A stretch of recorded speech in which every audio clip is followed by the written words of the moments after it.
Eu nunca pensei que fosse conhecer a sensação de desaparecer para a própria família. Mas naquela noite de Natal, quando percebi que mais uma vez tinham me esquecido, algo dentro de mim quebrou de um jeito silencioso e profundo. Não foi só tristeza. Foi aquele tipo de dor que te faz encarar o espelho e perguntar até onde você aguenta ser deixada de lado. Eu estava na minha sala, a mesa posta, o cheiro de canela ainda no ar e o celular vibrando sem nenhuma mensagem deles. E foi nesse silêncio que uma verdade me atravessou. Eu estava vivendo como figurante na vida das pessoas que eu mesma tinha colocado no mundo. E talvez você não entenda ainda onde tudo isso vai parar, mas posso te garantir: quando uma mãe cansada finalmente acorda, nada a impede de se levantar. Eu não sabia, mas aquele seria o último Natal em que eu choraria sozinha, e o primeiro em que eu descobriria minha própria força. Mal imaginava que dias depois, quando meus filhos finalmente viessem atrás de mim, não encontrariam a casa aberta como sempre. Mas sim a polícia na porta, câmeras ligadas e a verdade inteira esperando por eles. Eu ainda lembro do som seco da notificação no meu celular naquela noite. A tela acendeu, e por um segundo, meu coração esperou por algo simples, algo bobo. Uma mensagem, um áudio, qualquer sinal de que tinham lembrado de mim. Mas o que apareceu foi uma foto. Meus 3 filhos, suas famílias, a mesa farta, as luzes piscando ao fundo. Todos reunidos, sem mim, pela 5ª vez consecutiva. Senti o peito latejar como se alguém tivesse puxado o chão debaixo dos meus pés, e uma parte de mim simplesmente entendeu. De novo, eu não fazia parte. O cheiro do peru assando se espalhava pela minha cozinha, e aquilo me acertou como uma ironia cruel. Eu tinha preparado tudo com tanto carinho, como sempre fiz por anos. Era como se eu insistisse em manter viva uma tradição que só existia para mim. A cada passo que eu dava pela casa, sentia o silêncio me seguindo, pesado. As luzes da árvore cintilavam, mas parecia que nada ali tinha vida. O Natal, que antes significava união, agora só me lembrava de ausência. Eu me sentei na poltrona azul, aquela mesma que o pai deles comprou quando ainda fazíamos planos de envelhecer juntos. Toquei no tecido gasto com a ponta dos dedos e senti um nó se formar na garganta. Nunca imaginei que a velhice pudesse ser tão barulhenta de silêncio. Lá fora, ouvi fogos estourando, crianças rindo, famílias celebrando. E dentro de mim, tudo era um enorme porquê. Por que eu? Por que mais uma vez? Porque nunca sou suficiente. Foi quando as lágrimas simplesmente vieram. Não aquelas lágrimas soltas de emoção. Eram pesadas, quentes, doídas. Começaram devagar e depois desceram sem controle, como se 5 anos de rejeição tivessem decidido me cobrar a conta de uma vez só. Eu abracei minhas próprias pernas, tentando me fazer menor, como se isso diminuísse a dor. E enquanto chorava, percebi que não era só a ausência deles. Era o peso de toda uma vida me colocando em último lugar. Me vi levantando sem saber ao certo porquê, caminhando pela casa num impulso estranho, quase automático. Passei pelas portas, pelos quadros, pelas memórias penduradas nas paredes. Era como se cada cantinho dissesse: você deu tanto e recebeu tão pouco em troca. Engraçado como a dor clareia certas coisas. Quem diria que seria justamente o Natal que me faria enxergar com nitidez aquilo que venho empurrando com a barriga há anos? E ali, no meio da sala silenciosa, senti uma espécie de cansaço profundo. Um cansaço que não era do corpo, mas da alma. Foi como se algo dentro de mim finalmente dissesse basta. Pela primeira vez, não chorei pedindo explicações. Chorei entendendo que eu precisava me mover. Não sabia ainda o que faria. Não tinha plano algum. Mas aquele seria o último Natal que eu passaria implorando por migalhas de atenção. E mal imaginava que esse sentimento seria só o primeiro passo de tudo que viria depois. Na manhã seguinte, acordei com os olhos inchados e aquela sensação amarga de ter chorado a noite inteira. O sol atravessava a cortina como se quisesse me provocar, iluminando uma casa que já não parecia minha. Caminhei até a cozinha, mas até o café tinha gosto de vazio. Foi ali, com a xícara tremendo entre meus dedos, que senti uma frase ecoando dentro de mim. Você não precisa viver assim. Tão simples e tão poderosa. Pela primeira vez, parei de perguntar por quê? E comecei a perguntar até quando? De repente, comecei a olhar para as coisas ao meu redor como quem vê uma vida que não lhe pertence mais. A toalha de mesa que sempre colocava no Natal, o enfeite que fiz com meus netos anos atrás, os presentes embrulhados que ninguém viria buscar. Tudo parecia dizer que eu estava insistindo numa história que já tinha acabado fazia tempo. A casa estava tão silenciosa que ouvi meu próprio suspiro, pesado, rouco, quase um desabafo. E foi nesse silêncio que uma coragem estranha começou a nascer. Sem pensar muito, fui até o quarto e puxei a mala grande de dentro do armário. O zíper fez um som que cortou o ar, como se estivesse abrindo também um capítulo novo dentro de mim. Comecei a colocar roupas, algumas fotografias, um casaco grosso. Era engraçado. A cada peça que eu guardava, parecia que eu tirava um peso das costas. Não era fuga, era libertação. Era eu finalmente me escolhendo. E aquilo, embora assustador, tinha um gosto inesperado de alívio. Antes de fechar a mala, fui ao escritório e peguei a chave do cofre secreto. Aquele cofre verde que meu marido deixou para mim antes de partir, dizendo que eu só deveria abri-lo quando sentisse que o mundo estava me virando as costas. Na época, achei exagero. Hoje fazia sentido demais. Peguei o cofre com as mãos trêmulas, não sei se de medo ou de expectativa, e senti que ele tinha um peso simbólico, como se dentro dele houvesse respostas que eu ainda não estava pronta para encarar. Coloquei o cofre dentro da mala e travei o cadeado com firmeza. Depois, caminhei até a porta da frente e olhei para a casa inteira uma última vez. O relógio da parede, a mesa posta, o cheiro suave de canela que ainda insistia em ficar, tudo aquilo me atravessou como um filme de despedida. Era estranho fechar a porta, sabendo que não havia ninguém do outro lado esperando por mim. Mas também era libertador. Como se, ao virar a chave, eu dissesse silenciosamente: agora chega. Acabou. Peguei o carro e dirigi rumo às montanhas, onde ficava a cabana que herdei do meu marido. A estrada estava vazia. O vento gelado batia no vidro e, pela primeira vez em anos, senti uma paz difícil de explicar. Não era alegria, era algo mais maduro, mais sereno. Uma sensação de estar indo para o único lugar onde eu ainda era dona de mim. Enquanto subia a serra, percebi que aquela decisão radical não tinha sido impulsiva. Ela tinha sido necessária.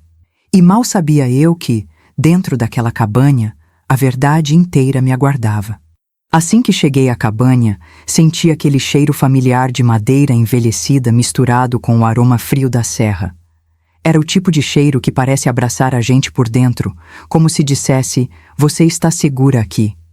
Coloquei a mala no chão e por um instante fiquei só ouvindo o silêncio ao redor. Um silêncio diferente do da minha casa. Não era solidão, era paz. Respirei fundo e, com as mãos ainda trêmulas, puxei o cofre verde de dentro da mala. Ali, naquele momento, percebi que eu estava prestes a abrir uma parte da minha história que sempre evitei encarar. Coloquei o cofre sobre a mesa rústica, aquela mesma onde eu e meu marido tomávamos café nas manhãs de inverno. Passei a mão pelo metal frio, lembrando das últimas palavras dele sobre esse objeto. Um dia você vai precisar disso, Sônia, e quando for a hora, você vai saber. Pois bem, a hora tinha chegado. Girei a chave com cuidado e o estalo seco da fechadura ecoou como um trovão dentro da cabana. Era como se um portal estivesse sendo aberto. Quando levantei a tampa, vi um amontoado de documentos, pastas, envelopes e algumas cartas que eu não reconhecia. O cheiro de papel antigo misturado com tinta ressecada subiu e tomou o ar, trazendo uma sensação de tempo congelado. Peguei a primeira pasta e comecei a folhear. Eram contratos estranhos, assinaturas que não eram minhas, movimentações bancárias que eu jamais autorizei. Meu coração disparou e senti um frio subir pela coluna. A cada página, descobria um abuso diferente que tinha sido cometido às minhas costas. Havia recibos de empréstimos feitos em meu nome, todos não pagos, declarações falsas, manipulações absurdas e, o que mais me destruiu, um documento preliminar para me declarar incapaz. Vi meu nome ali, impresso em letras frias, como se eu fosse um objeto que eles queriam controlar. Senti o estômago embrulhar. Como pode um filho olhar para a própria mãe e planejar algo assim? Senti raiva, sim, mas acima de tudo, senti decepção. Uma decepção tão profunda que parecia atravessar minha pele. Continuei vasculhando e encontrei uma carta escrita pelo meu marido, com a caligrafia firme e carinhosa que eu amava. Na carta, dizia que ele já desconfiava das intenções dos nossos filhos, que havia notado mudanças no comportamento deles e que guardou aqueles documentos para o caso de algum dia eu precisar me defender. As palavras dele me rasgaram por dentro. Ele sabia. Ele tentou me proteger mesmo depois de partir. E eu, cega pelo amor de mãe, não quis enxergar. Fechei os olhos, respirei fundo e senti uma força estranha tomando conta de mim. Como se cada documento, cada prova, cada mentira descoberta acendesse algo que eu nem sabia que existia. Coragem. Eu não sabia ainda o que faria com tudo aquilo, mas tinha certeza de que aquele cofre não era apenas um depósito de papéis. Era a prova viva de que eu não estava louca, nem exagerando, nem inventando dor onde não havia. Era a verdade. E a verdade, quando chega desse jeito, muda tudo. Depois de passar horas mergulhada naquela papelada, senti meu corpo pedindo um descanso, mas minha mente estava completamente desperta. Eu caminhava de um lado para o outro na cabanha, como quem tenta organizar pensamentos que vêm como enxurrada. A cada passo, eu olhava para aquela mesa cheia de provas e sentia uma mistura de medo e determinação. Era como se eu tivesse passado a vida inteira fugindo da verdade, e agora ela estivesse ali, olhando diretamente para mim, exigindo atitude. Peguei meu celular com as mãos ainda suadas e hesitei por alguns segundos.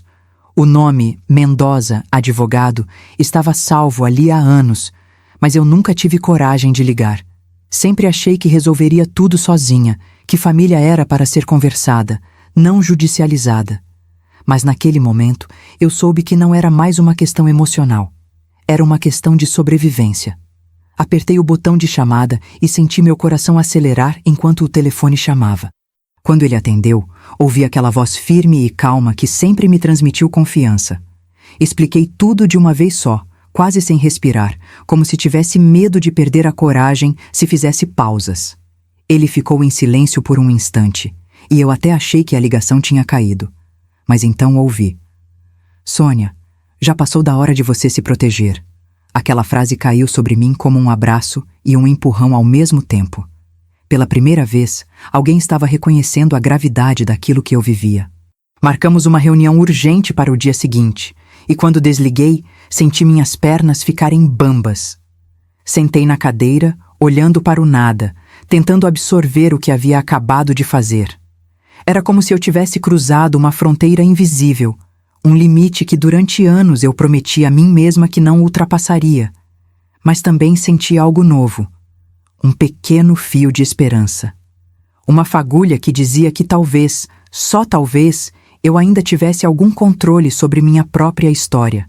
Passei o resto do dia organizando cada documento, separando por datas, por assinaturas, por tipos de fraude. A cabanha virou quase um escritório improvisado. A luz do abajur iluminava as pilhas de papéis, e o som da chuva batendo no telhado parecia acompanhar meu raciocínio. A cada evidência que eu revisava, a raiva dava lugar à clareza.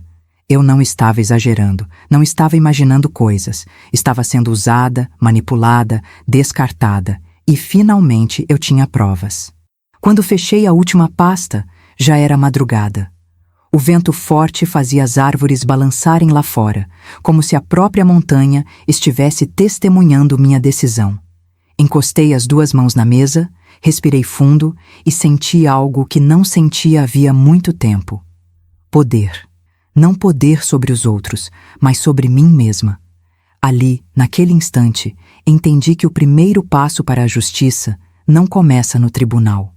Começa no momento em que a gente decide que não vai mais aceitar viver sendo humilhada. E eu tinha acabado de dar esse passo.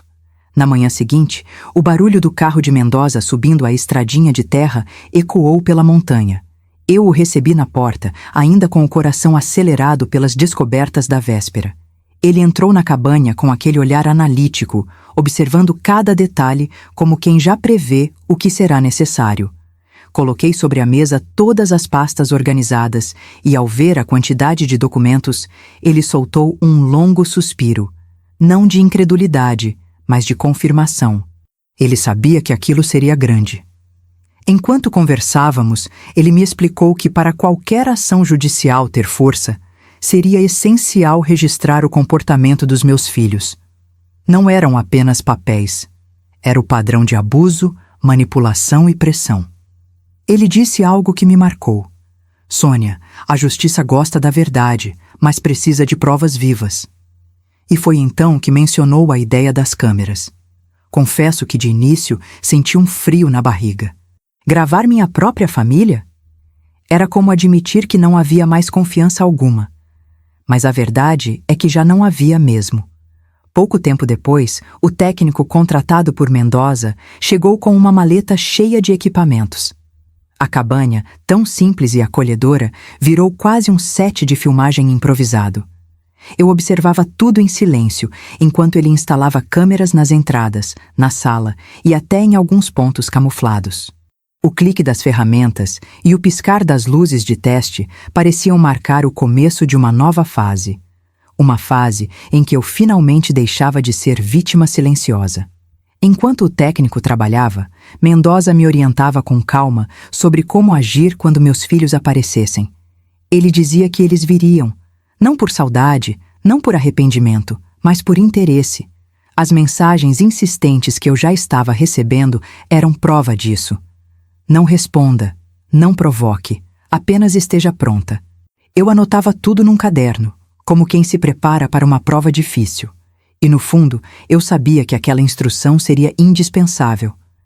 Quando o sistema ficou pronto, o técnico fez uma demonstração. Eu observava meu próprio rosto na tela pequena do monitor, cansado, tenso, mas ao mesmo tempo diferente. Havia força ali. Cada câmera tinha um propósito, cada ângulo revelava uma possibilidade. Era estranho pensar que eu estava prestes a transformar minha dor em documento, meu sofrimento em evidência, meu silêncio em voz. A cabanha, que sempre foi meu refúgio, agora também seria meu escudo.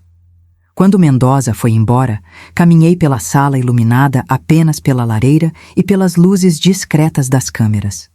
O som da madeira crepitando, o vento batendo nas janelas, tudo parecia carregar um significado novo. Eu me sentei diante do monitor, respirei fundo e sussurrei para mim mesma: eles virão. Não com raiva, não com medo, mas com uma certeza tranquila.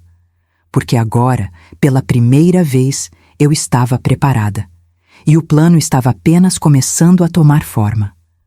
Os dias que se seguiram foram uma mistura estranha de silêncio e tensão. A cabanha estava tranquila, mas meu celular parecia carregar uma tempestade dentro dele. As notificações começaram devagar, uma mensagem perdida aqui, outra ali.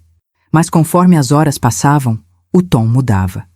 Era como se o sumiço deles tivesse virado desespero de repente. Rodrigo mandou primeiro: "Mãe, precisamos conversar." Aquela frase que ele sempre usava quando queria algo, nunca quando queria saber como eu estava. Logo depois, Valéria enviou um áudio longo, com aquela entonação chorosa que ela usava para manipular situações. "Sônia, você sumiu. Estamos preocupados." Preocupados? 5 anos de Natal esquecida, mãe de decoração, mãe de conveniência. Era quase cômico ouvir aquela voz impostada tentando soar carinhosa. Emílio foi o único que tentou ser direto, como sempre. "Mãe, atende. É importante." Importante para quê? Eu não tinha mudado. O que tinha mudado era o interesse deles. No segundo dia, as mensagens começaram a ficar mais agressivas. Rodrigo dizia que eu estava exagerando, que era só um jantar, como se minha dor fosse frescura. Valeria insinuou que eu estava manipulando a situação, ironia pura vindo dela. Emílio tentou de tudo. Voz doce, voz firme, culpa, silêncio. Todos eles pareciam orquestrar uma tentativa desesperada de me trazer de volta para onde eu era conveniente. Mas algo neles estava fora do padrão. Havia urgência demais. Então, as verdadeiras intenções começaram a aparecer. Uma mensagem curta, esquecida no meio de tantas, quase passou despercebida. Precisamos resolver o terreno antes do final do mês. Suas palavras, não as minhas. Foi como se um véu caísse dos meus olhos. Eles não estavam desesperados por mim. Estavam desesperados pelo terreno valioso que meu marido deixou, o mesmo que sempre fingiram não ligar. Aquele terreno era a salvação deles, e eu era a chave. À medida que as mensagens continuavam, comecei a enxergar padrões. Rodrigo falava de dívidas inesperadas. Valeria mencionava problemas sérios que precisava resolver, e Emílio deixava escapar frases soltas sobre prazos, papéis, assinaturas. Eles não estavam preocupados com a mãe que eles tinham esquecido no Natal. Estavam preocupados com o que iam perder se eu não aparecesse. Era quase como assistir a uma novela onde eu finalmente entendia que nunca fui protagonista, só uma peça útil. E quanto mais eles insistiam, mais eu sentia que tinha feito a escolha certa ao vir para a cabanha. Porque ali, longe de tudo, eu conseguia ver a verdade com uma clareza que nunca tive antes. A cada mensagem, a cada ligação perdida, a máscara deles caía um pouco mais. E eu sabia, lá no fundo, que aquele desespero só significava uma coisa. Eles estavam se aproximando. Era questão de tempo até baterem na minha porta. E pela primeira vez, quando isso acontecesse, eu estaria pronta. No quarto dia na cabanha, recebi uma ligação de Mendoza bem cedo. A voz dele estava mais grave do que o habitual, daquele jeito que já anuncia notícia pesada antes mesmo de ser dita. Pedi que ele fosse direto, e ele foi. Sônia, o que estou prestes a te dizer não é fácil, mas você precisa saber. Sentei-me à mesa, com o coração batendo tão forte que parecia acompanhar o vento que batia na janela. E então ele começou a relatar tudo o que havia descoberto em apenas algumas horas de investigação. Rodrigo, o filho que sempre se gabou de ser o bem-sucedido, estava afundado em dívidas de fornecedores, atrasos absurdos em pagamentos e um rombo financeiro que ele tentava esconder com aparências. O negócio que ele tanto defendia como orgulho da família estava prestes a ruir. Enquanto Mendoza falava, eu me lembrava das vezes em que Rodrigo me olhou com superioridade, como se eu fosse incapaz de entender o mundo dele. Ironia amarga. Quem precisava de ajuda não era eu, era ele. Valeria não ficava atrás. Ela tinha acumulado dívidas de cartão, cheques devolvidos e até pendências judiciais por conta de compras absurdas. A vida luxuosa que ela exibia nas redes sociais era sustentada por um castelo de areia que já estava desmoronando. Quando Mendoza mencionou isso, senti ao mesmo tempo tristeza e raiva. Eu sempre percebi o brilho falso no olhar dela, mas nunca imaginei a profundidade da irresponsabilidade, e ainda tinha coragem de me chamar de manipuladora. Emílio. Emílio sempre foi o mais calado, o mais sensível, mas também o mais perdido. Mendoza descobriu que ele estava devendo meses de aluguel, com um aviso de despejo iminente. Aquilo me golpeou de um jeito diferente. Não era só irresponsabilidade, era fragilidade. Ele sempre viveu tentando agradar os irmãos, tentando ser aceito, e no processo se destruiu financeiramente. Ouvir aquilo fez meu coração apertar, porque por trás das falhas dele, eu sempre via a dor que os outros ignoravam. Quando Mendoza terminou de expor o caos financeiro dos três, fiquei em silêncio por longos segundos. A verdade era dura demais para ser digerida de uma vez só. Eles não estavam me procurando por amor, nem por arrependimento. Estavam desesperados porque dependiam de mim para salvá-los do próprio colapso.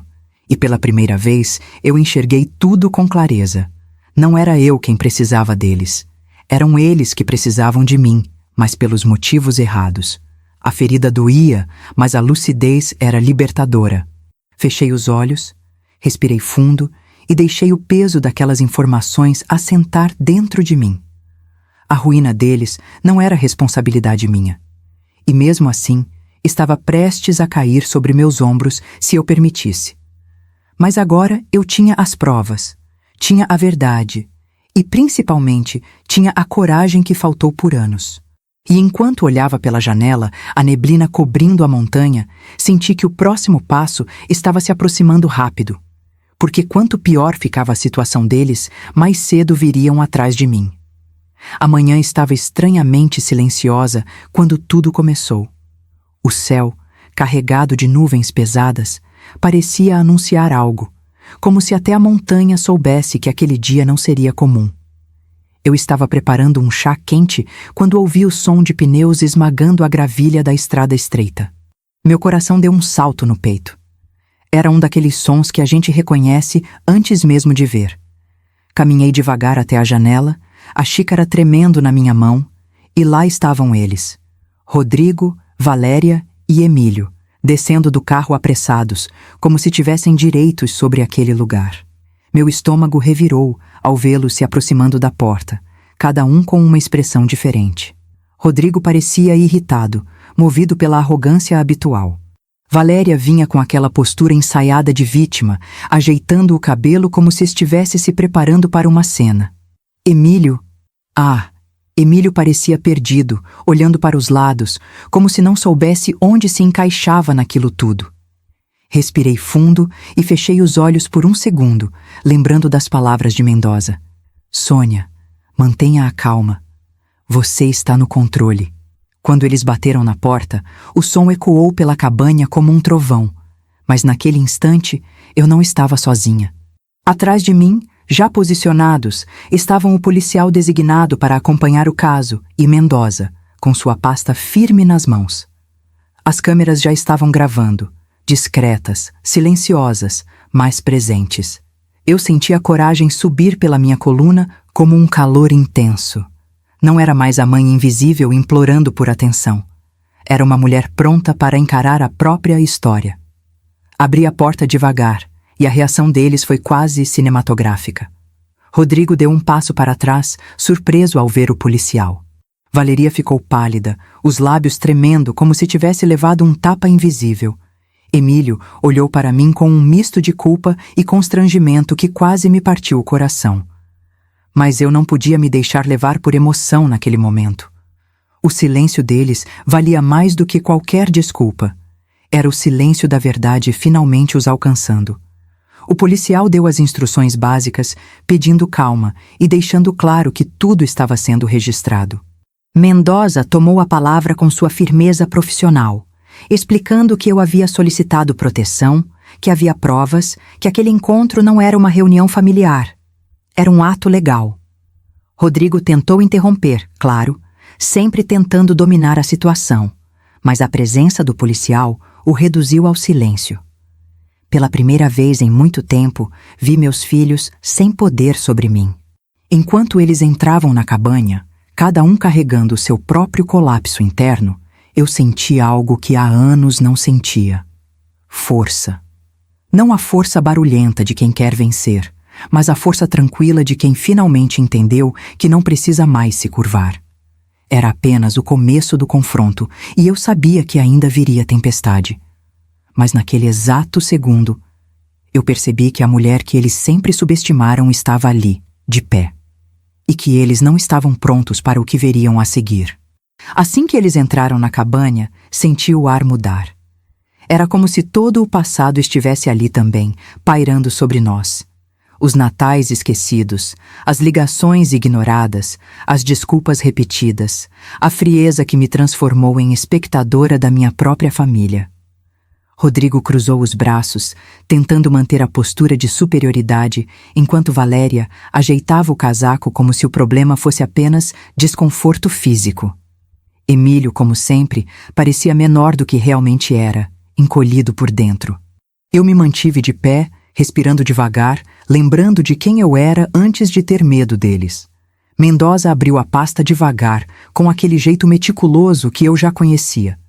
Ele colocou sobre a mesa a primeira pilha de documentos e a sala ficou tão silenciosa que até o crepitar da lareira parecia mais alto. Sônia tem provas suficientes para abrir um processo formal por fraude, falsificação e tentativa de interdição indevida. Rodrigo arregalou os olhos. Valeria levou a mão à boca. Emílio apenas baixou a cabeça, como se já soubesse. Eu observei cada reação em silêncio, deixando que o peso das palavras fizesse o trabalho. A primeira prova foi mostrada. A transferência bancária feita no meu nome, sem minha autorização. Rodrigo tentou negar, claro. Sempre foi rápido para se defender. Isso deve ser um engano, disse ele com a voz falhando. Mendoza apenas deslizou outra folha por cima. A assinatura dele reproduzida de forma grotesca, mas clara. Valeria recuou um passo, como se o papel fosse fogo. Eu senti um golpe no peito. Não por eles terem feito, mas por terem achado que eu nunca descobriria. Depois vieram os empréstimos em meu nome, os contratos ilegais e, por fim, a gravação. Aquele áudio me atravessou na alma quando Mendoza apertou o play. Era a voz deles, meus filhos, conversando sobre me declarar incapaz. Rodrigo dizia que seria melhor para todos. Valeria dizia que eu não saberia administrar mais nada. Emílio apenas concordava, fraco, sem coragem de se opor. Ouvir aquilo foi como ser esfaqueada por palavras ditas com meu sangue. Eles, que eu criei com tanto cuidado, planejando me apagar da própria vida. Quando o áudio terminou, o silêncio pesou como neve acumulada. Rodrigo passou a mão no rosto, desesperado. Valéria chorava, mas choro de quem foi pega, não de quem se arrependeu. Emílio tremia.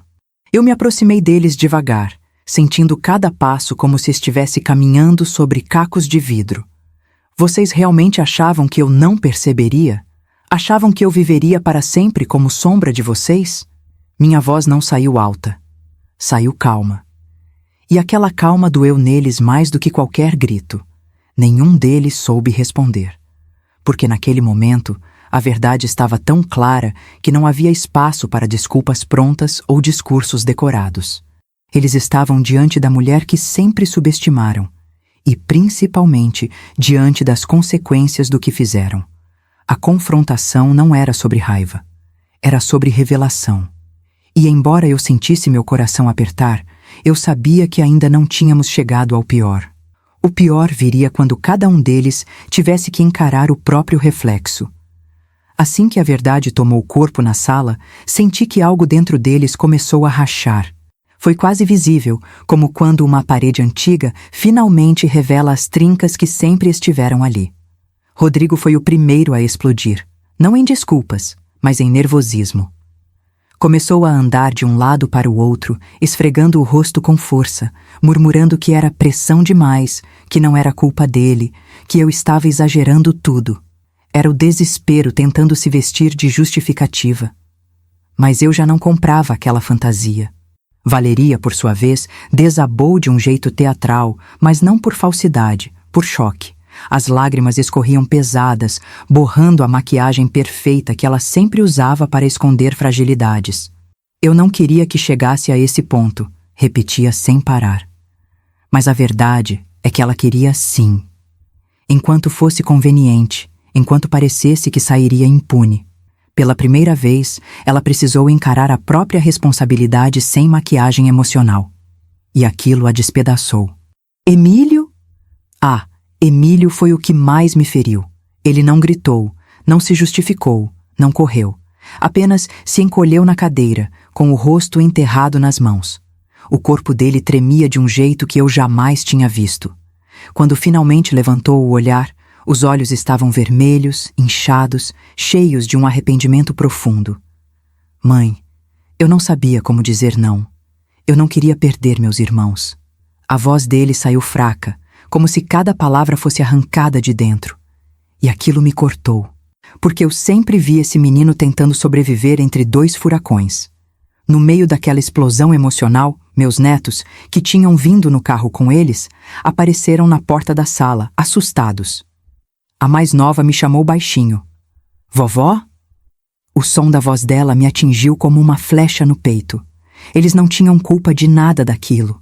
Não mereciam ver os pais naquela guerra interna. Quando abriram os braços para mim, senti o peso do mundo desabar e se levantar ao mesmo tempo. Abracei os três com força, como se quisesse protegê-los da própria família. Foi nesse instante que Rodrigo, vendo os filhos enroscados em mim, parou. Pareceu acordar de um delírio. Seus ombros despencaram, o rosto se desmanchou e ele caiu de joelhos no chão. Não por mim, mas pelo que estava prestes a perder. A máscara do homem forte caiu, revelando o menino medroso por trás. Eu arruinei tudo. Eu arruinei minha família, murmurou, a voz falhando como de alguém que finalmente encara seu próprio abismo. E ali, naquela sala pequena, com a lareira crepitando e as câmeras registrando tudo, percebi uma coisa. O colapso deles não era castigo. Era consequência. Era o peso das escolhas que eles tanto tentaram empurrar para longe. E embora fosse doloroso assistir, eu sabia que esse era apenas o início da reconstrução, ou da queda definitiva, de cada um. Quando o choro deles finalmente foi diminuindo, senti que aquele era o momento, o único, em que eu poderia falar sem ser interrompida, sem ser diminuída, sem ser tratada como uma figura descartável. Respirei fundo, enxuguei discretamente as lágrimas que tinham escapado sem minha permissão e fiquei de pé. Os três me olharam ao mesmo tempo, como se esperassem uma absolvição automática, como se meu amor de mãe fosse suficiente para apagar tudo. Mas aquela Sônia dócil tinha ficado no passado. A Sônia de agora precisava sobreviver. Caminhei até a mesa onde as provas estavam espalhadas e toquei levemente nos documentos, como quem confirma a própria coragem. Eu vou ser clara com vocês. Comecei, sentindo minha voz sair firme, baixa, mas carregada de uma força que eu não sabia que tinha. Vocês têm duas opções. O ar pareceu parar dentro da sala. Rodrigo levantou o rosto devagar, Valeria segurou o choro, Emílio prendeu a respiração.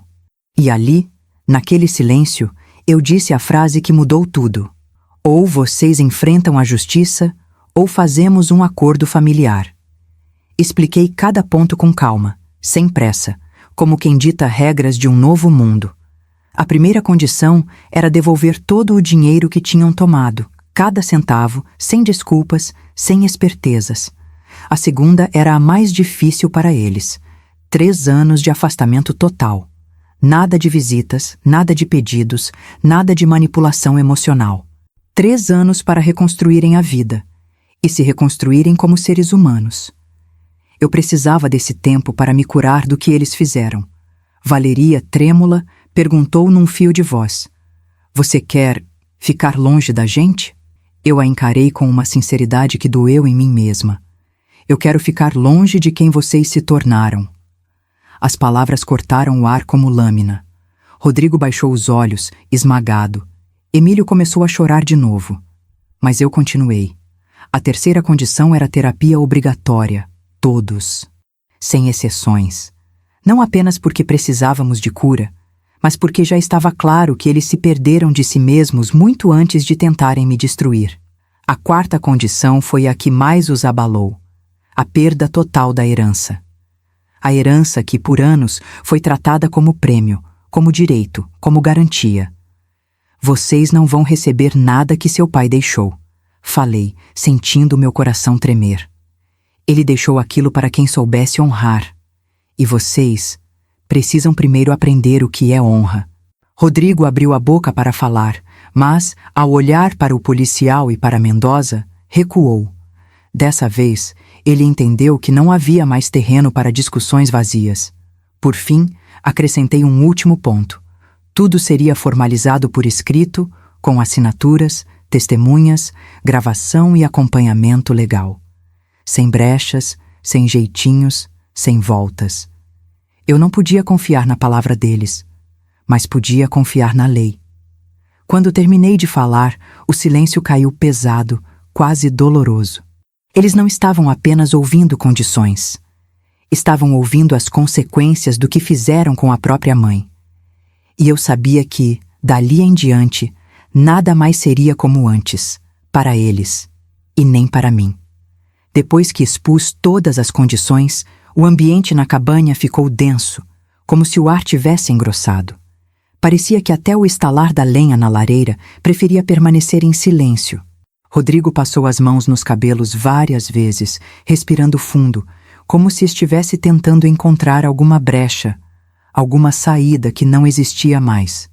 Valeria enxugava as lágrimas com movimentos curtos, quase automáticos, enquanto Emílio parecia tentar juntar coragem para simplesmente existir naquele momento. Era a primeira vez que eles precisavam lidar com limites reais, e isso os desmontava. Mendoza abriu sua pasta e começou a tirar os documentos já preparados. Ele sempre disse que prever o pior é a forma mais segura de proteger quem precisa. Os papéis estavam ali: o acordo familiar, as cláusulas de afastamento, os termos legais da devolução do dinheiro, a renúncia da herança. Ele colocou cada folha sobre a mesa de madeira, alinhando tudo com a precisão de um cirurgião. Ao ver as páginas empilhadas, senti um frio percorrer minha coluna. Não era vingança, era fechamento, era justiça. O policial se aproximou lentamente, mantendo a postura neutra, e explicou os procedimentos. Tudo seria gravado, registrado, documentado, nada ficaria ao acaso. Rodrigo foi o primeiro a se levantar. As mãos dele tremiam tanto que ele precisou apoiar a folha com a outra. Por um segundo, seus olhos encontraram os meus. Não com raiva, mas com uma dor profunda, quase infantil. Como se ele finalmente entendesse o tamanho do buraco que havia cavado. Quando a caneta tocou o papel, senti minha respiração prender por um instante. Era o início do fim de um ciclo adoecido. Valeria se aproximou em seguida. A maquiagem estava borrada, as mãos manchadas de rímel. A cada cláusula lida em voz baixa, ela parecia murchar um pouco. Talvez fosse a primeira vez que encarava a própria responsabilidade sem se esconder por trás de desculpas bonitas.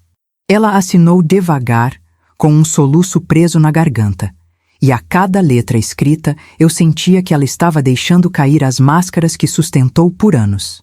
Não era rendição, era consequência. Emílio foi o último. Ele pegou a caneta com tanta delicadeza que parecia medo. Antes de assinar, ele levantou o olhar e disse, quase num sussurro: "Mãe, eu vou fazer diferente dessa vez." Não havia promessa, nem justificativa. Só uma verdade crua que me atravessou. Ele assinou com firmeza surpreendente, como quem finalmente entende que crescer não é agradar ninguém, é assumir as próprias escolhas. Eu senti meus olhos arderem, mas me mantive firme. A ferida era grande demais para fechar naquele instante. Quando os três terminaram, Mendoza recolheu os documentos com o cuidado de quem segura algo sagrado. O policial formalizou o registro, desligou a câmera principal e confirmou que tudo estava em ordem. Eu me encostei na cadeira, respirando fundo pela primeira vez em dias. Não havia alívio completo, mas havia paz. Uma paz difícil, adulta, conquistada. E ali, naquela cabanha que testemunhou minha dor e agora minha coragem, eu soube que nada seria igual dali em diante. A assinatura do acordo não era o final, era o início da reparação. Quando tudo foi assinado e o peso legal finalmente caiu sobre os ombros dos meus filhos, percebi que ainda faltava enfrentar a parte mais delicada de toda aquela tempestade. Meus netos. Eles estavam sentados no sofá da sala, abraçados uns aos outros, com os olhos arregalados e perdidos. Crianças não deveriam ver o mundo quebrar tão cedo, mas a vida nem sempre pergunta antes de ferir.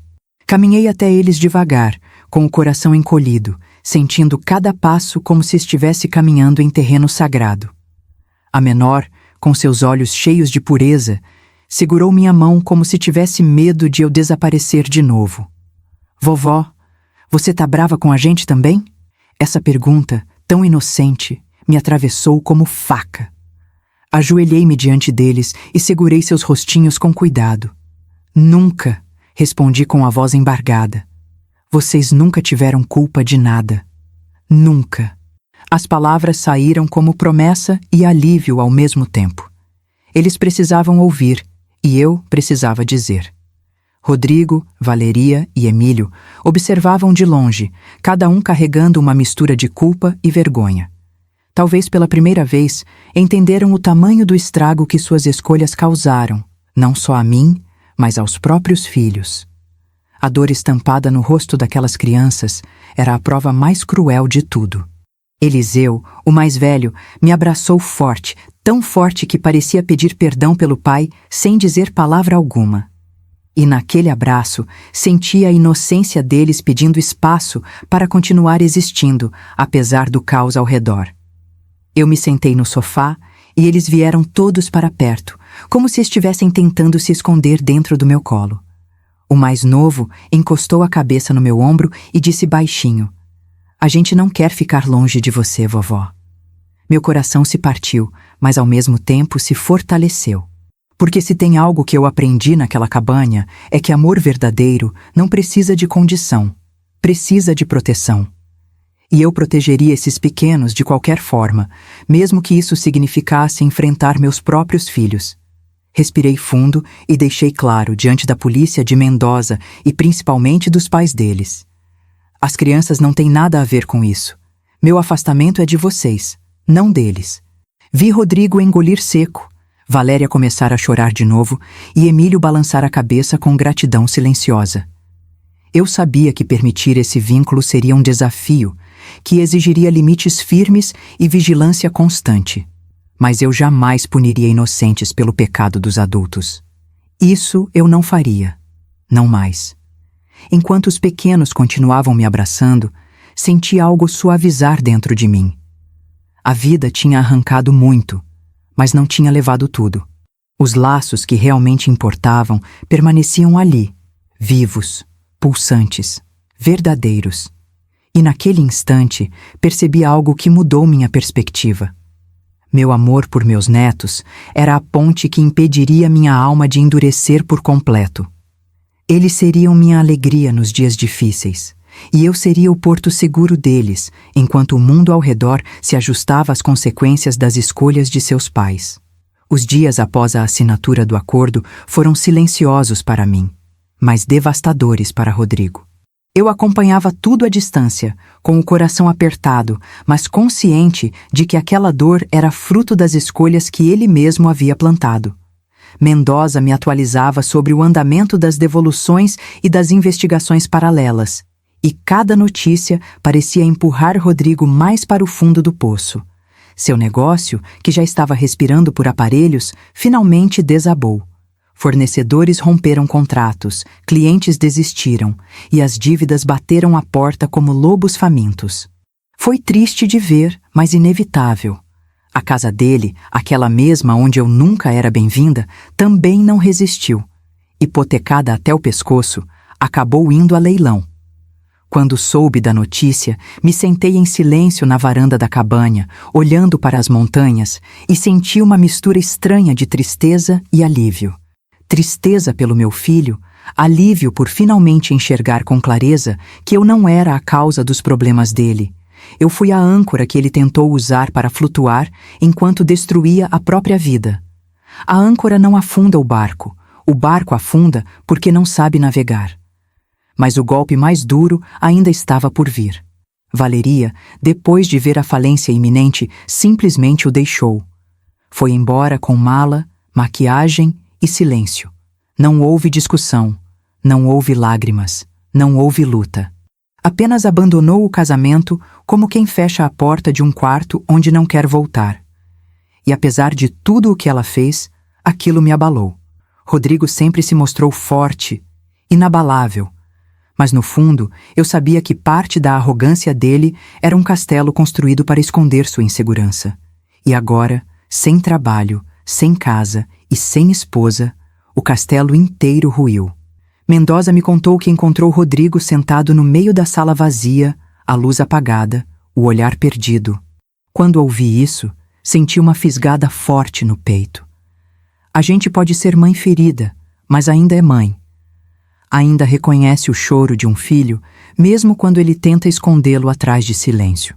Rodrigo tentou me ligar alguns dias depois, mas eu não atendi. Não por vingança, por respeito às minhas próprias feridas.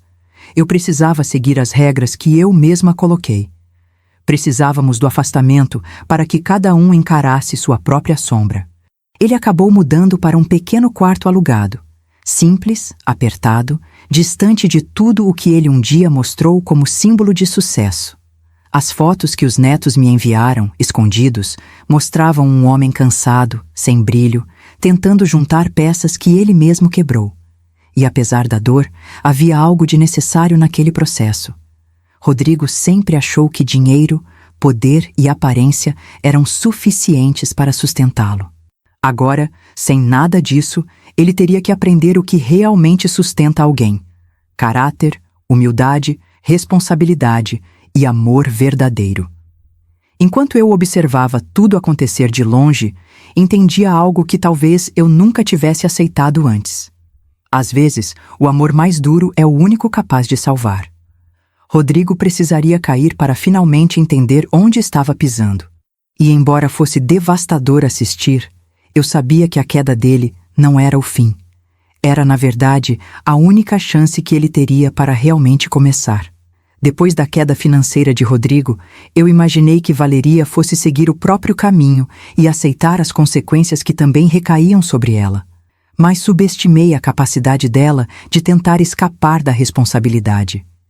Mendoza me ligou numa tarde fria, com aquela voz séria que nunca anuncia coisa boa. Sônia, precisamos conversar sobre Valéria. Senti meu estômago afundar.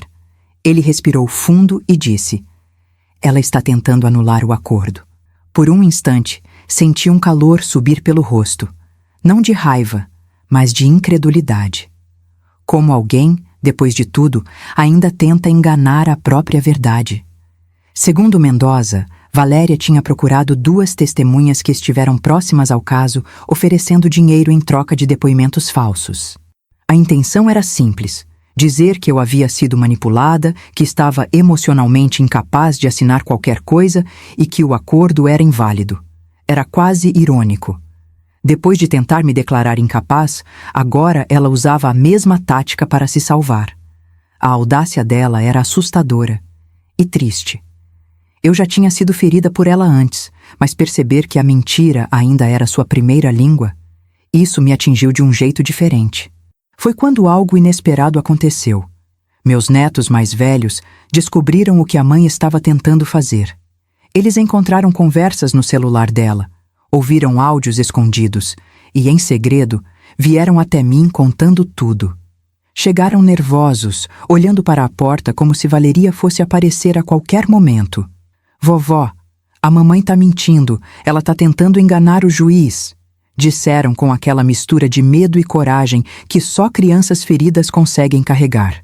Meu coração se partiu ao perceber que eles estavam crescendo às pressas, aprendendo verdades que nenhuma criança deveria conhecer tão cedo. Com a ajuda deles, conseguimos reunir provas suficientes. Mensagens, áudios, conversas apagadas, tudo recuperado por um técnico que Mendoza trouxe discretamente. Cada arquivo era uma facada nova, não pelo impacto legal, mas pelo impacto moral. Era doloroso ver até onde Valéria estava disposta a ir para não enfrentar a realidade. Eu não odiava minha nora. Pelo contrário, eu lamentava por ela. Porque alguém que vive de mentira acaba se afogando no próprio reflexo, e era exatamente isso que estava acontecendo com ela. Quando Mendoza me apresentou o dossiê final, senti um peso grande no peito. Era difícil aceitar que aquela mulher, que por tantos anos eu tentei acolher como filha, agora se tornava uma ameaça direta. Mas, ao mesmo tempo, havia uma lucidez dentro de mim que dizia que eu precisava agir, não por vingança, não por orgulho, mas pelos meus netos. Eles precisavam ver que a verdade não é frágil, que a justiça existe e que ninguém, absolutamente ninguém, está acima dela. E enquanto respirava fundo, olhando a montanha pela janela, percebi que a história ainda não tinha terminado. A tentativa de fraude de Valéria não seria o último capítulo. Seria o que daria início à sua queda. Agora, ela precisaria encarar não apenas a lei, mas as consequências emocionais do que tentou fazer. E, de certa forma, eu sabia que esse seria o confronto mais difícil de todos. O dia em que Valéria foi confrontada ficará gravado na minha memória como um daqueles momentos em que a vida para e obriga todo mundo a olhar para a própria sombra. Mendoza marcou a reunião numa sala neutra, longe da cidade, num escritório discreto. Quando cheguei, Valéria já estava lá, pálida, inquieta, mexendo as mãos sem parar. Era impressionante como a autoestima dela mudava quando não havia plateia. Sem fotos, sem maquiagem impecável, sem filtros, só ela, a verdade e o silêncio que gritava mais alto que tudo. Quando Mendoza abriu a pasta e apresentou as provas da tentativa de fraude, Valeria desmoronou de um jeito que não era bonito de ver. Primeiro tentou negar, depois tentou inverter o jogo e, por fim, tentou fazer o que sempre fez, dramatizar. Eu estava desesperada, repetia. Eu não sabia mais o que fazer. Eu só queria ajudar meus filhos. Eu a ouvi em silêncio, porque naquele momento percebi algo que demorou anos para aceitar. Valeria nunca foi forte. Era uma mulher construída em cima de mentiras emocionais, sempre fugindo das próprias escolhas. Mas dessa vez não havia espaço para fuga. Mendoza foi claro, direto como um bisturi. Ou ela assinava uma confissão completa, assumindo a tentativa de fraude e reconhecendo oficialmente o acordo, ou enfrentaria um processo criminal que poderia tirá-la da convivência dos filhos por muito tempo. Ela ficou em choque. O mundo dela sempre funcionou com manipulação emocional e agora estava diante de um limite real, um que lágrimas, desculpas ou chantagens não poderiam atravessar. Eu a observei enquanto ela encarava os papéis. Ela segurava a caneta, mas sua mão tremia tanto que a tinta mal tocava o papel. Pela primeira vez, vi Valéria sem máscaras. Não a nora elegante, não a mãe protetora, não a esposa ambiciosa. Vi uma mulher quebrada, perdida dentro de si mesma, lutando contra uma verdade que já a tinha alcançado faz tempo. Quando finalmente começou a escrever, as lágrimas caíam direto sobre o documento, borrando algumas partes, mas não o suficiente para apagar o que estava sendo assinado. Parte da confissão incluía o compromisso de iniciar tratamento para a ludopatia. Eu soube naquele instante que esse era o ponto que mais a feria.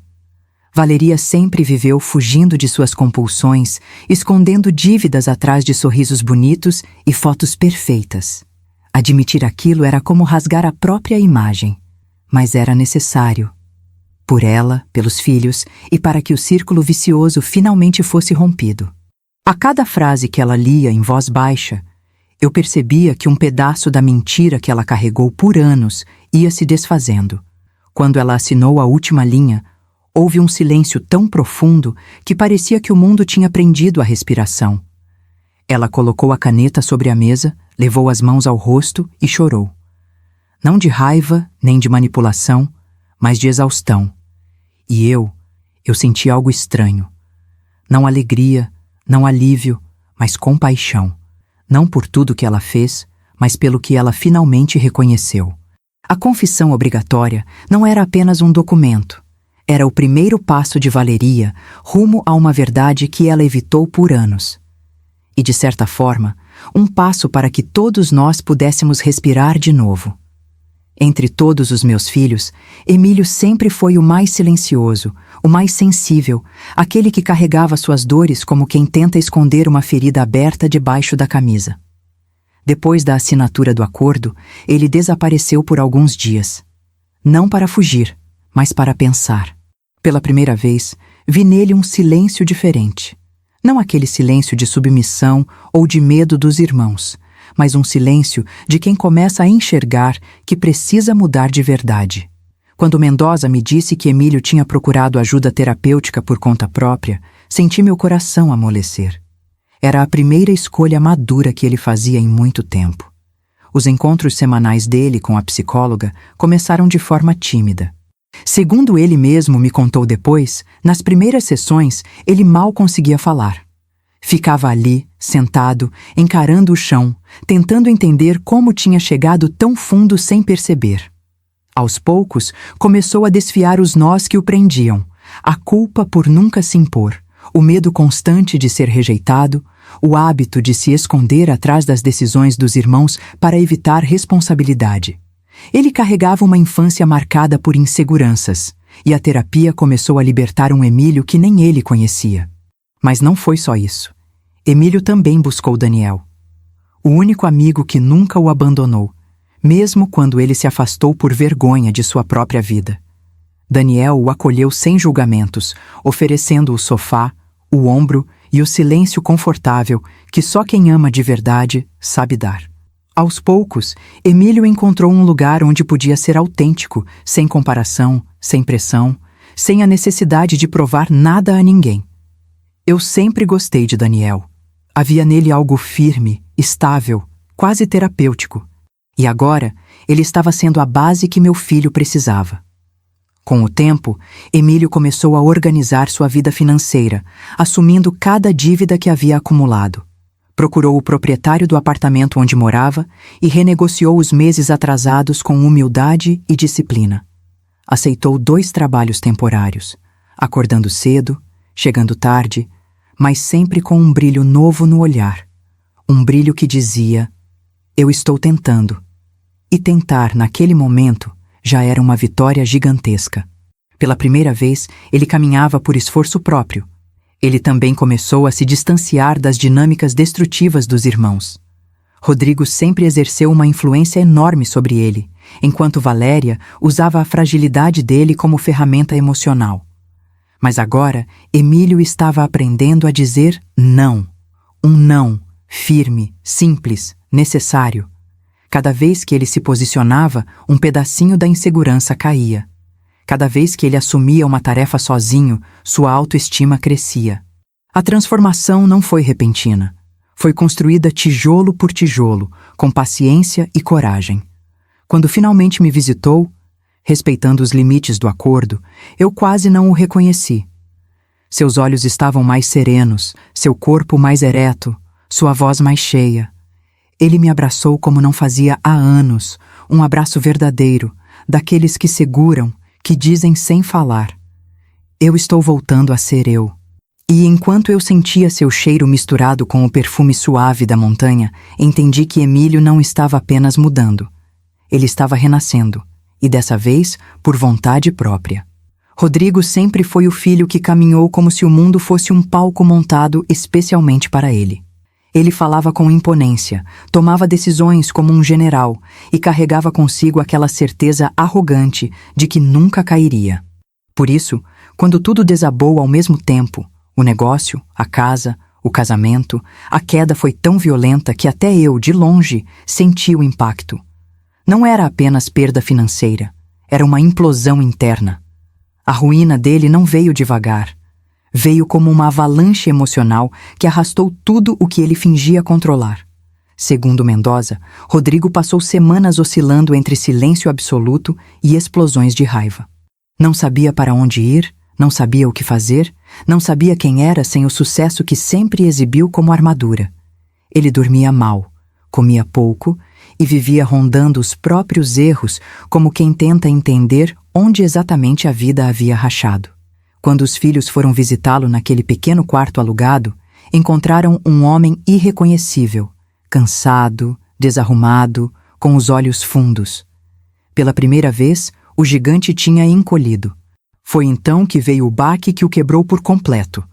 A esposa, Valéria, não apenas o abandonou, mas levou consigo o que restava das economias e expôs suas fraquezas para conhecidos em comum. Rodrigo, que sempre acreditou ser dono de tudo, descobriu que não controlava nem o amor, nem a lealdade, nem o próprio destino. E segundo os netos, ele chorou pela primeira vez na frente deles. Não aquele choro de raiva, mas aquele choro que sai das entranhas, que revela o menino perdido por trás do homem arrogante. Dias depois, recebi uma notícia que me fez tremer.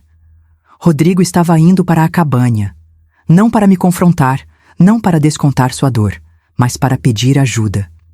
Ele chegou com o rosto abatido, os ombros caídos, parecendo ter envelhecido 10 anos em poucos meses. Quando o vi parado ali diante da minha porta, senti uma mistura de dor, lembrança e cautela. Ele não veio sozinho. Trouxe os filhos, não como escudo, mas como âncora. Não sabia se tinha direito de me pedir nada, e isso estava claro no olhar dele. Ele respirou fundo antes de falar.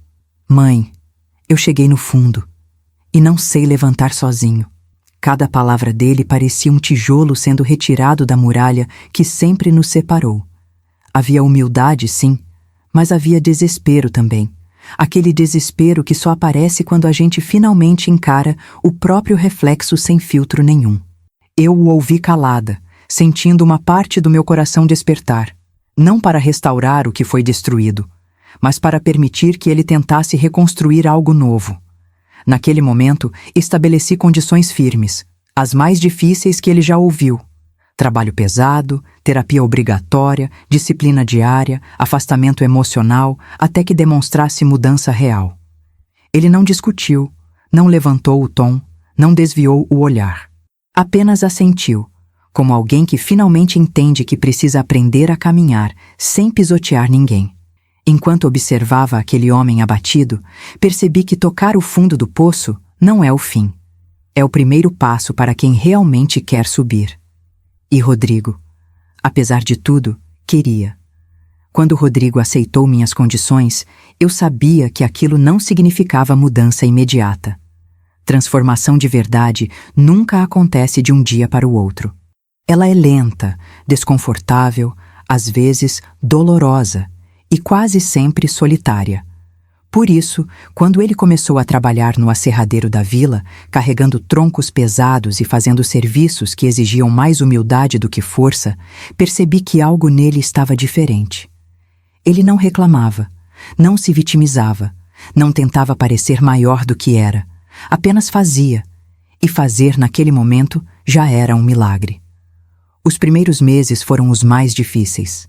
Rodrigo, acostumado a viver como patrão, precisou aprender a ouvir ordens simples, a cumprir horários, a reconhecer que não sabia tudo. O chefe do aserradeiro me contou que, no início, ele cometia erros bobos, deixava ferramentas fora do lugar, se cansava rápido, errava medidas. Mas ao invés de culpar o mundo, Rodrigo baixava a cabeça e tentava de novo, sem soberba, sem desculpas, sem fugir. Era a primeira vez que eu via meu filho caminhando sem armadura. A terapia também começou a surtir efeito. Não foi fácil para ele abrir as portas internas, principalmente depois de anos escondendo inseguranças atrás de gritos e autoridade. Mas aos poucos, Rodrigo começou a desmontar o personagem que criou para se proteger da vida. O terapeuta dizia que ele carregava feridas antigas. Comparações, expectativas, a necessidade absurda de ser perfeito para provar o próprio valor. E quando ele finalmente entendeu que não precisava ser gigante para ser amado, começou a respirar de outro jeito, mais leve, mais humano. Ao longo do ano, percebi mudanças sutis que, para uma mãe, significavam o mundo. Rodrigo começou a cozinhar para os filhos, mesmo que o arroz ficasse meio empapado. Começou a caminhar mais devagar, a ouvir em vez de apenas falar, a assumir pequenos erros com uma honestidade que eu nunca tinha visto. Até no tom de voz dele havia algo novo, menos dureza, mais verdade. Era como se cada dia ele tirasse um tijolo da muralha que havia construído ao redor do próprio coração. Os netos também sentiram a mudança. Eles me contavam, animados, que o pai estava mais presente, mais calmo, mais disposto a ser responsável de verdade. Um dia, o mais velho me disse: "Vovó, o papai tá tentando." E aquele tentando valeu mais para mim do que qualquer pedido de perdão ensaiado. Porque tentar é decisão. Tentar é escolha diária. Tentar é o primeiro gesto de quem realmente quer ser melhor. E Rodrigo, ainda que tropeçasse, estava tentando todos os dias. Quando o ano finalmente completou seu ciclo, Rodrigo bateu na minha porta. Ele não estava vestido com roupas caras, nem com aquele ar arrogante que eu conhecia tão bem. Ele estava simples, sereno, cansado, mas inteiro. "Mãe, eu não sou o mesmo", disse. E pela primeira vez, eu acreditei sem medo. A reconstrução dele foi lenta, cheia de quedas, cheia de verdades duras, mas foi real. E ao olhar para ele, percebi que às vezes o amor só floresce depois da tempestade, quando a terra, antes endurecida, finalmente se torna capaz de absorver a mudança. O Natal seguinte chegou com um sabor completamente diferente. Não havia aquela ansiedade amarga que me acompanhou por anos, nem o peso de esperar por alguém que não viria. Dessa vez, a cabanha não parecia grande demais, nem silenciosa demais. Pelo contrário, ela parecia respirar junto comigo, como se estivesse se preparando para um encontro que o destino vinha costurando há muito tempo. Eu arrumei a mesa com calma, coloquei a toalha que meu marido amava, acendi as velas devagar e percebi que, pela primeira vez, eu estava em paz com a minha própria companhia. Quando ouvi passos na varanda, meu coração acelerou, mas não por medo. Era outra coisa, algo quente, inesperado, quase uma esperança tímida. Abri a porta e encontrei Rodrigo parado ali, com o rosto iluminado pelo reflexo da neve, os olhos marejados e aquele ar de quem já não tenta fingir que é forte o tempo todo. Atrás dele estavam meus netos, sorrindo, e eu senti um nó se formar na garganta. Era como se o tempo tivesse dado uma volta enorme só para trazê-los de volta ao lugar onde sempre deveriam ter estado. Rodrigo deu 2 passos à frente, tirou o boné, respirou fundo e, sem dizer nada, se ajoelhou diante de mim. Foi um gesto tão inesperado que minhas pernas quase falharam. Ele segurou minhas mãos, apertando com cuidado, como se temesse quebrar o pouco que restava do que fomos um dia. A voz dele saiu trêmula, mas carregada de verdade. Mãe, me perdoa. Eu não sabia amar do jeito certo, mas estou aprendendo. Não foi um discurso, foi uma confissão. E essa verdade, tão simples e tão humana, me desmontou por dentro. Os netos se aproximaram, abraçando Rodrigo por trás, como se fossem sua âncora e sua força ao mesmo tempo. Eu senti uma emoção tão grande que precisei respirar fundo várias vezes para não me desfazer ali mesmo. Aquele gesto, aquela cena, não apagava a dor passada, não corrigia o que foi destruído, mas mostrava que algo novo estava nascendo. Não a família perfeita de fotos bonitas, mas uma família verdadeira, construída no terreno difícil da vulnerabilidade, da humildade e da escolha de recomeçar. Quando entramos na cabanha, percebi que até a luz da lareira parecia mais bonita. Rodrigo ajudou a arrumar a mesa, os netos correram pelo tapete como se estivessem em casa, e eu apenas observei, em silêncio, absorvendo cada detalhe. O cheiro do peru assando, o som suave das risadas, a sensação de pertencimento que eu não sentia há décadas. Não era a família que eu sonhei um dia. Era a família que finalmente escolheu existir. A família que decidiu crescer, reconhecer feridas e se reconstruir com o que sobrou de verdade. Enquanto ceávamos juntos, Rodrigo segurou minha mão por baixo da mesa, com um gesto discreto, quase infantil. E ali, sem nenhuma palavra, senti algo que esperei por tantos anos. Reconhecimento. Não como mãe perfeita, mas como ser humano. Aquela noite não foi sobre voltar ao passado. Foi sobre construir um novo começo. E eu entendi que naquele Natal, pela primeira vez, não estávamos representando papéis. Estávamos sendo família. De verdade. Depois daquele Natal que mudou tudo, percebi que algo dentro de mim continuava inquieto. Não de dor, mas de propósito. Era como se toda a minha história, com suas feridas e renascimentos, estivesse me empurrando para algo maior do que simplesmente recomeçar minha vida em silêncio. Eu passei anos acreditando que tinha sido esquecida, usada, diminuída.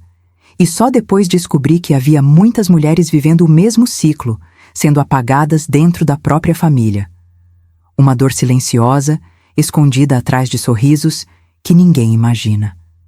Foi ali que a ideia começou a nascer. Sentada na varanda da cabanha, com um cobertor sobre as pernas e o vento frio tocando meu rosto, comecei a escrever no meu caderno as primeiras ideias. Não era sobre vingança.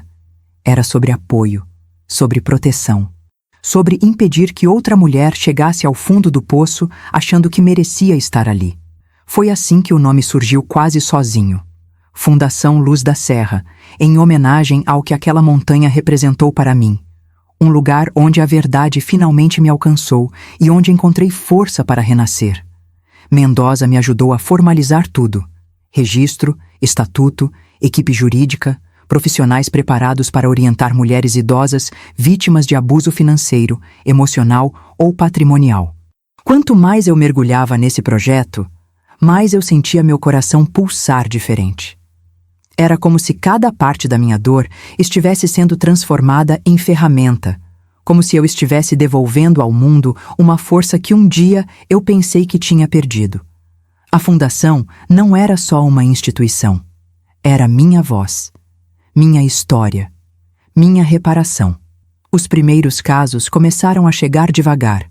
Mulheres que, como eu, foram silenciadas por filhos, sobrinhos, genros, irmãos. Mulheres que carregavam vergonha por terem sido enganadas, como se o erro fosse delas. Quando eu sentava com cada uma e ouvia suas histórias, sentia uma dor familiar, uma dor que eu conhecia de perto, mas também sentia algo novo. A certeza de que eu podia ajudá-las a levantar exatamente como eu levantei. Às vezes com orientação jurídica, às vezes com acolhimento emocional, às vezes apenas com a frase que me salvou. Você não está sozinha.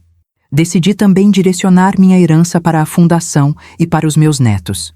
Não por rejeitar meus filhos, mas por entender que quem recebe um legado precisa saber honrá-lo. E naquele momento, eu sabia que meus netos carregavam valores que ainda estavam nascendo nos meus filhos. Eu queria plantar sementes para o futuro, não para o passado. A Fundação se tornou a extensão da minha vida, o símbolo da mulher que eu finalmente me permiti ser, forte, consciente e ao mesmo tempo carinhosa e justa. Enquanto eu caminhava pelos corredores recém-pintados da sede da Fundação, senti algo dentro de mim florescer de um jeito que eu não esperava. Não era sobre superar o passado, era sobre usá-lo como base para construir algo que pudesse transformar outras vidas. A mulher que um dia chorou sozinha no Natal agora guiava outras a reencontrarem sua dignidade. E pensar nisso me fazia entender que, mesmo depois de tanta dor, sempre existe espaço para renascer. Não só para mim, mas para todas que cruzassem o meu caminho. Hoje, aos 68 anos, quando me olho no espelho, vejo uma mulher completamente diferente daquela que chorou sozinha num Natal esquecido. As rugas continuam aqui, é claro, mas agora elas contam uma história que não é feita só de dor, é feita de superação, de coragem, de escolhas difíceis e de renascimentos. Eu não voltei a ser a Sônia de antes, e para ser sincera, ainda bem. A Sônia de agora é mais forte, mais clara, mais dona de si. É uma mulher que entendeu que envelhecer não é desaparecer. É, finalmente, se revelar. Eu caminho por esta cabana, a mesma onde um dia me escondi, com outra postura. Cada canto guarda uma lembrança de queda e outra de vitória. O cofre que antes me assustava, hoje é símbolo da minha libertação. As câmeras que testemunharam meu confronto agora descansam, como soldados após a guerra. E, ao olhar para as montanhas, sinto algo que nunca havia sentido antes: pertencimento. Pela primeira vez na vida, eu não estou tentando provar meu valor para ninguém. Eu apenas existo, e isso basta. Ver meus filhos reconstruindo seus próprios caminhos também me transformou. Rodrigo aprendendo a ser humano antes de ser homem. Emílio se encontrando pela primeira vez sem se apoiar no medo. Até mesmo Valéria, perdida no turbilhão das próprias escolhas, começando a enfrentar sua verdade. Não é minha função consertá-los. Nunca foi. Mas é bonito ver que, de alguma forma, meu basta foi o empurrão que fez cada um encarar seus próprios fantasmas. Às vezes, amar também é permitir que o outro caminhe sozinho. E os meus netos? Ah, eles são a prova viva de que Deus suaviza até as histórias mais difíceis. Eles correm pela cabana como se sempre tivesse sido o lar deles, trazem risadas para espaços que antes guardavam silêncio e me lembram que a vida sempre oferece recomeços, mesmo quando acreditamos que não merecemos. Eu os vejo crescer e penso: talvez minha missão nunca tenha sido ser a mãe perfeita, mas sim a avó que ensina, com doçura e firmeza, que ninguém deve aceitar ser diminuído. A Fundação, agora estruturada e funcionando, é a parte de mim que decidi oferecer ao mundo. Cada mulher que passa por nós e encontra acolhimento acende em mim uma chama nova. Não sou salvadora de nada, apenas alguém que conheceu o fundo da dor e decidiu que outras não precisavam afundar também. A Sônia, que antes tinha medo de incomodar, hoje fala em voz alta. A Sônia que aceitava tudo hoje sabe pôr limites. A Sônia que chorava sozinha agora guia outras a reencontrarem sua voz. Quando penso em tudo o que aconteceu, uma verdade simples me atravessa. Eu não perdi minha família. Eu perdi uma ilusão. E no lugar dela, encontrei a mim mesma. Hoje sei quem sou, sei o que mereço, sei o que deixo para trás e o que escolho levar comigo. E talvez essa seja a maior vitória de todas, não ter vencido pela vingança, mas pela dignidade. A nova identidade de Sônia não nasceu no dia da humilhação. Nasceu no dia em que eu disse, nunca mais. E desde então, venho vivendo aquilo que sempre me faltou. Paz. Quando fecho os olhos e lembro de tudo o que vivi, percebo que nada, absolutamente nada, aconteceu por acaso. As lágrimas, o abandono, o silêncio, a queda, o renascimento, tudo me trouxe até aqui. Eu precisei ser esquecida para aprender a me lembrar de mim mesma. Precisei ser empurrada para o fundo para descobrir que ainda tinha força para subir. Precisei perder o que achava que era família para encontrar a família que escolheu existir de verdade. A vida, às vezes, nos quebra justamente para nos revelar. E talvez você, que está lendo isso agora, também tenha se sentido deixado de lado em algum momento da sua história. Talvez tenha amado demais quem te deu de menos. Talvez tenha carregado culpas que não eram suas. Talvez tenha se encolhido tantas vezes que quase esqueceu do seu próprio tamanho. Mas eu te pergunto, até quando você vai aceitar viver pequena? Até quando vai permitir que expectativas alheias determinem seu valor? Até quando vai ignorar aquela voz interna que pede, quase suplicando, para você se escolher? A verdade é que a vida muda quando a gente muda. Nada se transforma enquanto você insiste em proteger o que te machuca. E eu precisei chegar ao limite para entender isso. Minha história não é sobre vingança, é sobre despertar, sobre colocar limites onde antes havia medo, sobre escolher a paz onde só havia caos, sobre olhar no espelho e reconhecer alguém que finalmente honra a própria história. Você não precisa de aplausos, nem de aprovação, nem de permissão. Você só precisa de coragem. Então, se essa história tocou seu coração de alguma forma, eu te deixo um convite. Escolha-se. Levante-se. Honre sua verdade, por mais dolorosa que seja. Você merece paz. Você merece respeito. Você merece uma vida que faça sentido, não uma vida que te dói todos os dias.